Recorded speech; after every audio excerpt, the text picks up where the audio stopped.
Bonjour à tous, j'espère que vous allez bien. Je vous retrouve aujourd'hui pour une vidéo qui n'était absolument pas prévue à la base. Je sais, j'ai pris pas mal de retard dans mes vidéos, notamment le book haul du mois de janvier, puisque je vous avais dit dans ma vidéo Résolution 2017 que le book haul, je vous le proposerai à la fin du mois en cours et non plus au début du mois suivant. Le problème, c'est que je n'ai absolument pas trouvé le temps de lire tous les titres que je dois vous présenter dans ce book haul, qui, autant vous le dire, sera très trop conséquent, qui durera assurément plus de 20 minutes. Deuxième résolution qui ne sera pas tenue à cause d'une seule et même vidéo. J'espère vraiment trouver le temps de vous faire cette vidéo le week-end qui vient. Je dois également vous tourner une seconde vidéo au sujet de ces trois yaoi, donc une vidéo 100% yaoi.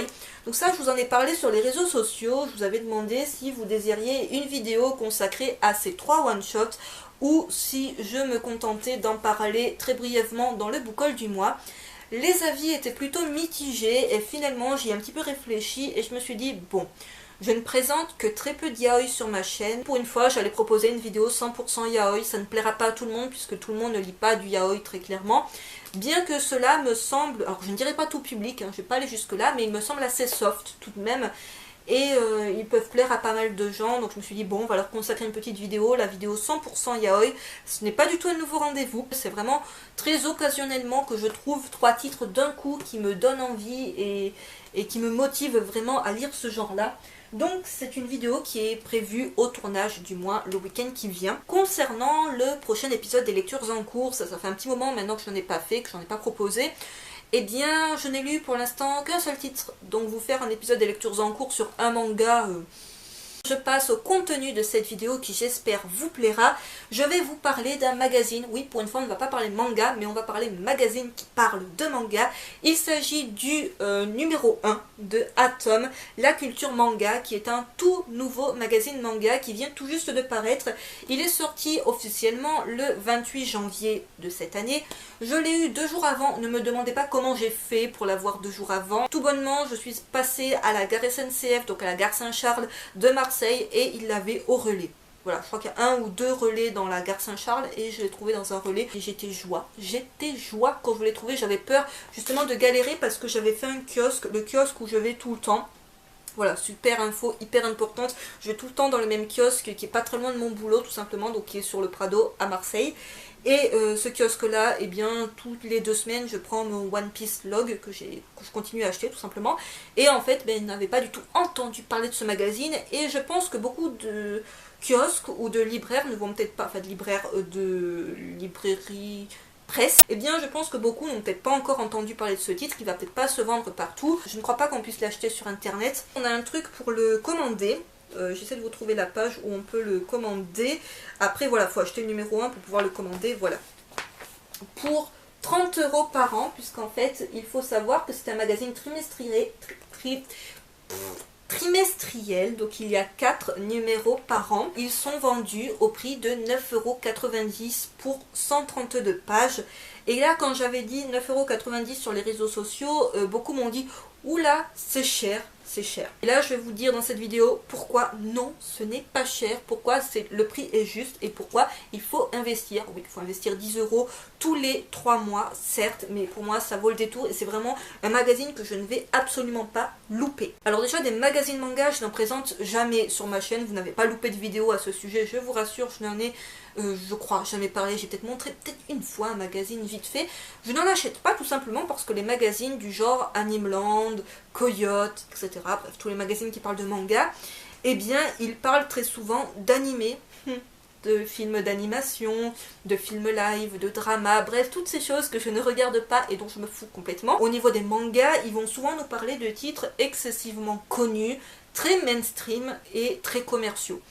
Ces titres-là arrivent à très bien se vendre, je n'en doute pas, mais je pense que c'est notamment grâce à leur couverture très accrocheuse pour un très large public, c'est-à-dire on va mettre du One Piece, on va mettre du Dragon Ball, on va mettre du Naruto, du Bleach, du Fairy Tail, voilà, vous comprenez l'idée, et ça va attirer l'œil bien évidemment d'un large public, comme les chaînes de manga qui parlent de ces titres attirent un large public, ce que je peux complètement comprendre, et là on a un magazine qui prend le parti pris de ne pas nous mettre du tout du One Piece, du Naruto, du Fairy Tail, du Bleach, du Dragon Ball en avant, mais de nous mettre une illustration de Inyo Asano. Ça, j'ai envie de vous dire, c'est le dernier Inyo Asano, c'est le titre. Si vous êtes passé à côté, vous avez loupé un truc génialissime. Et rien que le choix d'avoir mis cette illustration donc de Dead Dead Demons, qui est le dernier titre paru toujours en cours de Inyo Asano, là j'ai envie de te dire déjà, j'étais en amour pour ce magazine même avant de l'avoir ouvert. On va nous proposer des auteurs et des titres qui sont très clairement pas tout public, qui sont très clairement pas aussi commerciaux que les autres titres que j'ai cités. Ça va vraiment se consacrer à des auteurs dont je parle sur ma chaîne, donc ça c'est bien, parce que je vais vous montrer qu'il y a plein de trucs que je lis, que je présente déjà, que je compte présenter, et ça c'est top, parce que du coup c'est le magazine, si vous voulez, correspond très bien à ma chaîne, pour le coup. Et donc c'est un parti pris, comme je le disais, la fille qui part super loin et qui oublie la fin de sa phrase, tout simplement parce que ce magazine, eh bien, il ne va pas s'adresser au plus large public qui soit, il va s'adresser à un public peut-être un petit peu plus élitiste, parce que c'est le terme qui a été employé par pas mal de gens, le truc élitiste, parce que ce sont des mangas qui ne sont pas faits que pour le divertissement. Il y a une certaine réflexion de l'auteur, certaines choses qui vont être dénoncées du côté politique, du côté société, etc. Et ce sont très clairement des titres qui ne vont peut-être pas spécialement plaire aux plus jeunes, qui vont peut-être plus plaire à un public adulte. Ça peut être casse-gueule pour un magazine, dans le sens où on va s'adresser à une population très particulière qui lit vraiment certains titres manga, et ça passe ou ça casse. C'est-à-dire que si ces gens-là ne sont pas assez renseignés et n'achètent pas ce magazine ou ne le font pas connaître, eh bien malheureusement il risque de pas durer bien longtemps, et ça serait bien dommage. Alors il faut savoir que c'est un magazine qui nous est proposé par le rédacteur en chef de Mad Movies. Alors qu'est-ce qu'on retrouve dedans? Des entretiens exclusifs, on a une interview de Inyo Asano, les gars. On a des dossiers, des enquêtes, des critiques et des décryptages. Et au niveau des critiques, ce qui est bien, c'est qu'on a des critiques de titres qui ne sont pas encore sortis. Par exemple, ici, on a une critique de Rikudo. Donc on se consacre vraiment à toutes sortes d'auteurs. La femme serpent, que je vous présenterai dans mon book haul du mois de janvier. Et on a par exemple une critique en avant-première de La Cantine de Minuit, apparaître chez le Lézard Noir eh bien en février ce mois-ci, puisque quand vous voyez la vidéo, je pense que cette vidéo sera postée en février. Je vais vous montrer un petit peu ce qu'on retrouve dans ce magazine. Donc au début on a une très belle illustration de Inyo Asano, on a un petit sommaire qui nous montre un petit peu l'étendue de tout ce qu'on trouvera dans ce magazine, et oui, on retrouve pas mal de très très bonnes choses. On enchaîne direct avec du lourd, puisque c'est l'interview de Inyo Asano, et autant vous dire que c'est de l'exclusif et on apprend pas mal de choses. L'auteur se livre sur pas mal de ses œuvres, notamment sur Bonmi Poon Poon. On a de très belles illustrations sur des pages entières, et on a à chaque fois, je ne sais pas si on verra bien, une œuvre de l'auteur. Et ce n'est pas juste un petit résumé tout bateau qui est en dessous, c'est complètement une mini critique qui va être faite pour vraiment vous donner envie de découvrir ces titres de Inyo Asano. Je ne vais pas vous montrer toutes les pages, mais bon, c'est Inyo Asano, donc je me dois quand même de vous en montrer un petit peu. On a toute une page avec Poon Poon. Mon dieu, quoi. Poon Poon. Voir Poon Poon dans un magazine manga, mais waouh. On a quand même pas mal de textes à lire. Un dossier sur Dead Dead Demons, quand même, ça vaut le détour. On va parler de Shuzo Oshimi, donc l'auteur de Dans l'intimité de Marie, et plus récemment chez Kiyun, Les Fleurs du Mal, que je vous ai présenté tous deux sur ma chaîne. Donc une petite illustration avec une... Est-ce que c'est une interview qu'on a? Je ne sais plus, de Shuzo Oshimi, oui. Voilà, avec une petite critique rapide des Fleurs du Mal pour vous donner envie de découvrir ce très bon titre de l'auteur. Vraiment, toutes les pages, je trouve, sont très très bien pensées au niveau... Les illustrations sont très bien choisies, c'est... Je ne vais pas tout vous montrer, mais il y a beaucoup de pages au sujet de Shuzo Oshimi. On passe à Minetaro Mushizuki, qui est tout fraîchement récompensé du festival d'Angoulême, puisqu'il a reçu, je crois que c'est... Shisakobe, la meilleure série, et on a une illustration de sa nouvelle série qui va sortir en ce mois de février au Lézard Noir, donc Tokyo Kaido, que je vais bien évidemment me procurer, qui est une série terminée en 3 tomes. Donc tout un dossier sur Minetaro Mushizuki. Si vous ne connaissez pas, il vaut très clairement le détour. Un petit dossier sur Tokyo Kaido d'ailleurs, et une très belle publicité pour une nouvelle licence à paraître des éditions Akata. Et ça se consacre vraiment à des auteurs quand je vous dis ça, le petit dossier sur Kamimura. Donc là, bah, c'est pas une interview en direct, faut vous en douter, vu que le gars est un tout petit peu décédé, comme je l'ai dit dans ma dernière vidéo, depuis les années 80. Et on a vraiment un petit dossier, voilà, sur les œuvres de ce mangaka qui a vraiment fait des choses d'exception. Et toujours de très belles illustrations qui donnent envie, tout bonnement, de se plonger dans l'univers de ces mangaka. Donc si vous ne les connaissez pas encore, ce magazine est une occasion de découvrir justement des mangaka qui peut-être pour vous étaient méconnus et de peut-être vous donner envie de découvrir leurs œuvres. Après on a un dossier sur Toshio Saeki, alors là c'est Rêve écarlate qui est chez les éditions Cornelius, que j'ai hésité à acheter, peut-être que je l'achèterai cette année. C'est particulier là pour le coup, c'est pas du tout public, hein. Bah, ça je pense que vous voyez deux illustrations comme ça, vous comprenez qu'on n'est pas sur du tout public. Peut-être que je me prendrai ce titre là cette année, je ne vais pas tout vous montrer non plus. On a une pub pour une nouvelle licence d'Akata que je compte me prendre, c'est un shoujo, Moving Forward. C'est un titre que j'attends. C'est peut-être pas fifou, mais c'est un titre qui me donne trop envie, je trouve la pub bien choisie. Donc là on a un dossier sur Satoshi Kon, dont il y a quoi qui va sortir, j'ai déjà oublié le nom, Fossile de rêve, qui va sortir dans la collection graphique de Pika, c'est-à-dire la même collection que la réédition de Dragon Head de Minetaro Mushizuki. Voilà, on reste dans le même délire. Un petit dossier sur Satoshi Kon qui est top, hein, autant vous dire, mais il n'y a que de très bonnes choses dans ce magazine. On a un portfolio sur Mizuki et les yokai, puisqu'on a une espèce d'encyclopédie sur les yokai qui va sortir. Donc j'ai déjà le dictionnaire des yokai, mais là on est sur quelque chose de plus particulier. Ça va sortir chez Cornelius, oui, c'est sur les yokai.